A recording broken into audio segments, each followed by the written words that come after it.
Meanwhile, at the same time, there was also Liverpool's 3-0 win over Aston Villa, which Jurgen Klopp afterwards was very excited about. It was a top game, the best for a long time, he said. I can't remember the last time we were that convincing. What did you think? Yeah, I completely agree, funnily enough, with what is to say there. But it very much felt like one of Liverpool's home wins from 2019-20 when they won the title. Scoring early, being ahead at half-time.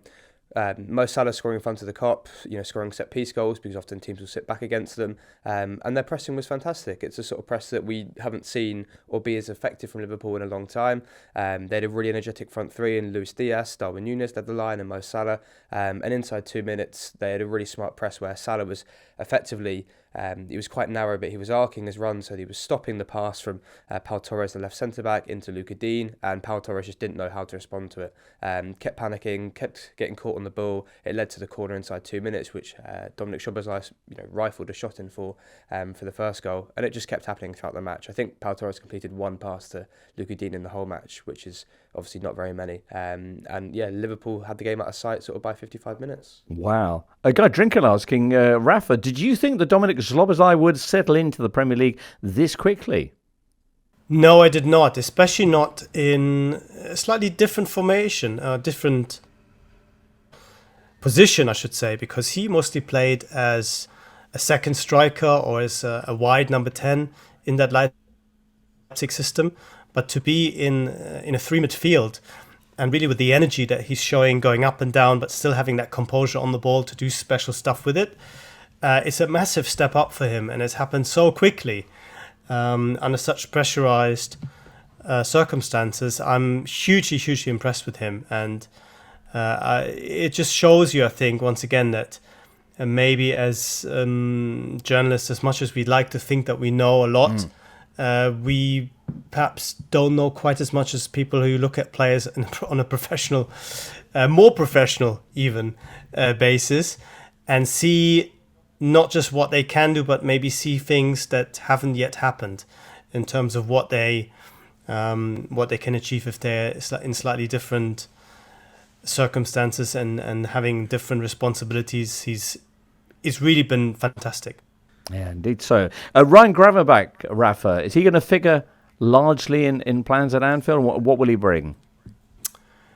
I think he'll bring a similar kind of stuff that Szoboszlai is bringing, perhaps a little bit less technical, but very good dribbler, very good energy, very tall, of course, and can really run away from players with the ball. So the perfect number 8 and perfect for Liverpool's system.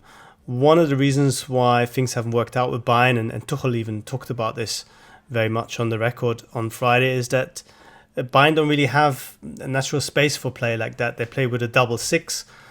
Players have to be very disciplined. They can't really run with the ball very much because Bayern have a lot of deep possession with very little space to go. And Liverpool's spaces tend to open up in transition, especially in the second half quite often. And I think he'll be great. He can play on the left. He can play on the right as an 8. There's talk that Klopp might form him into a new Fabinho. That would be a huge development. That'd be another big change for the player. I guess he has the attributes to play it, but he hasn't really played it in an orthodox sense so far. And I don't know if Klopp is going to try to convert him straight away into that player or more gradually. But he's got fantastic ability, and I think he's really great signing for Liverpool. Excellent.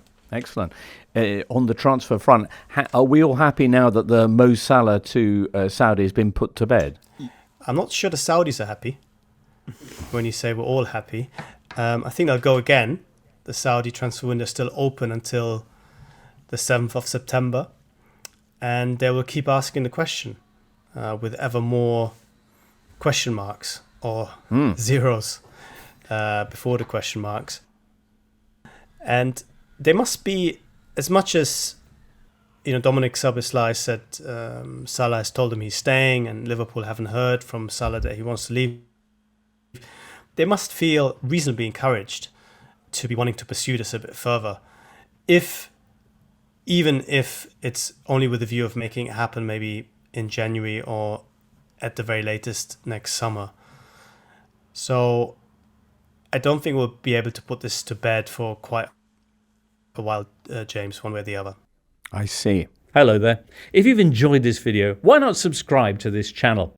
The Totally Football Show podcast is available 3 times a week, bringing you all the football news you could reasonably be expected to care about. We've got views, we've got stats, we've got analysis, we've got some of the best football writers around, and the whole thing is absolutely free. So have a listen on Spotify or Apple Podcasts or all the usual places by clicking on the link below.